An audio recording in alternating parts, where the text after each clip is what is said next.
हरे कृष्णा कृष्णा कृष्णा हरे हरे, हरे राम राम राम हरे हरे, राधे राधे, जय श्री कृष्णा।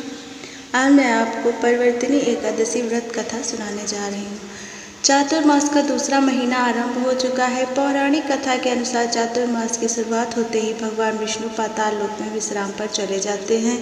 इन दिनों वे पाताल में विश्राम कर रहे हैं। इस समय भाद्रपद मास चल रहा है और वह देव उठनी एकादशी के दिन भगवान विष्णु का विश्राम काल समाप्त होता है। चातुर्मास में भगवान विष्णु के सो जाने के कारण इन दिनों कोई शुभ कार्य नहीं किया जाता है।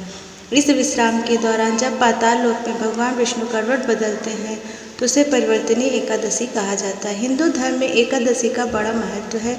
भाद्रपद मास के शुक्ल पक्ष की तिथि को परिवर्तिनी एकादशी मनाई जाती है। इस दिन भगवान विष्णु की पूजा की जाती है। मान्यता है कि इस दिन भगवान विष्णु की स्तुति से सभी पापों से हमें मुक्ति मिलती है।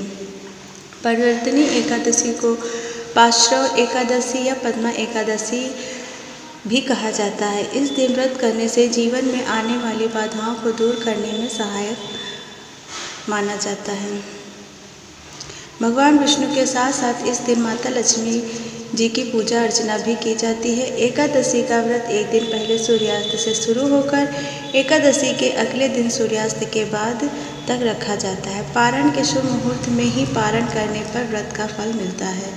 कहा जाता है कि इस दिन भगवान विष्णु के वामन अवतार की पूजा की जाती है। इसके व्रत का महत्व वाजपेय यज्ञ के समान माना गया है। इतना ही नहीं, इस दिन लक्ष्मी जी की पूजा करने से धन की कमी दूर होती है। अब परिवर्तिनी एकादशी व्रत कथा। युधिष्ठिर कहने लगे कि हे भगवान, भाद्रपद शुक्ल एकादशी का क्या नाम है, इसकी विधि तथा इसका महात्म्य कृपा करके कहिए।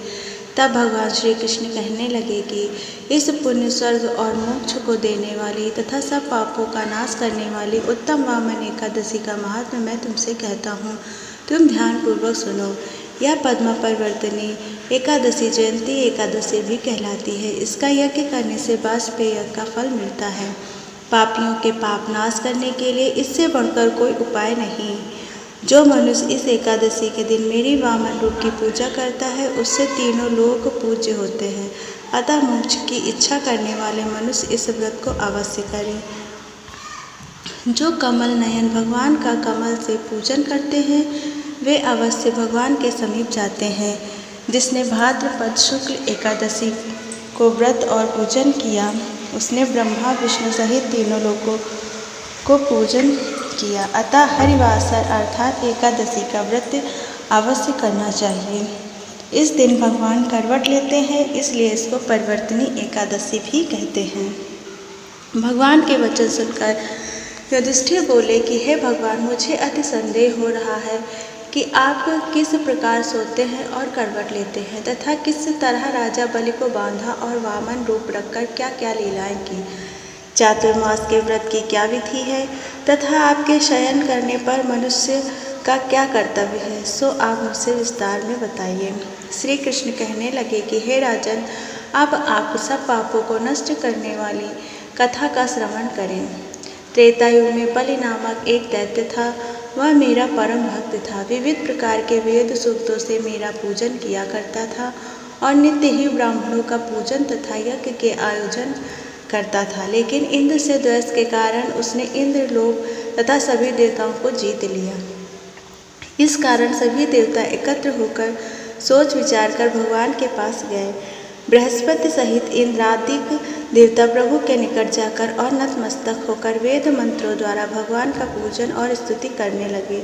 अतः मैंने वामन रूप धारण करके 5वां अवतार लिया और फिर अत्यंत तेजस्वी रूप से राजा बलि को जीत लिया। इतनी वार्ता सुनकर राजा युधिष्ठिर बोले कि हे जनार्दन, आपने वामन रूप धारण करके उस महाबली दैत्य को किस प्रकार जीता। श्री कृष्ण कहने लगे, मैंने वामन रूपधारी ब्रह्मचारी बलि से 3 पग भूमि की याचना करते हुए कहा, ये मुझको 3 लोक के समान है और हे राजन, यह तुमको अवश्य ही देनी होगी। राजा बलि ने इसे तुच्छ याचना समझकर 3 पग भूमि का संकल्प मुझको दे दिया और मैंने अपने त्रिविक्रम रूप को बढ़ाकर यहाँ तक कि भूलोक में पद, भूरलोक में जंघा, स्वर्गलोक में कमर, महालोक में पेट, जनलोक में हृदय, यमलोक में कंठ की स्थापना कर सत्यलोक में मुख, उसके ऊपर मस्तक स्थापित किया। सूर्य, चंद्रमा आदि सब ग्रह, गण, योग, नक्षत्र, इंद्र आदि देवता और शेष आदि सब नागगणों ने विविध प्रकार से वेद सूक्तों से प्रार्थना की। तब मैंने राजा बलि का हाथ पकड़कर कहा कि हे राजन, एक पद से पृथ्वी, दूसरे से स्वर्गलोक पूर्ण हो गए हैं, अब तीसरा पग कहाँ रखूं? तब बलि ने अपना सिर झुका लिया और मैंने अपना पैर उसके मस्तक पर रख दिया, जिससे मेरा वह भक्त पाताल को चला गया। फिर उसकी विनती और नम्रता को देखकर मैंने कहा कि हे बलि, मैं सदैव तुम्हारे निकट ही रहूँगा।